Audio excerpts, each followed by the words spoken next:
আসসালামু আলাইকুম, মিষ্টি মেহনতের ব্লগ। আজকে চলুন আপনাদের সাথে আমার ব্লগটা শেয়ার করি।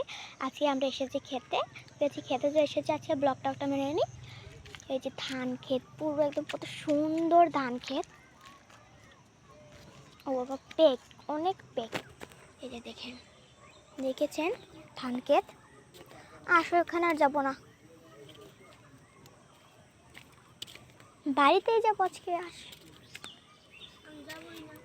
এই দেখেন পুকুর, দেখেছেন কত সুন্দর প্যাক এখানে।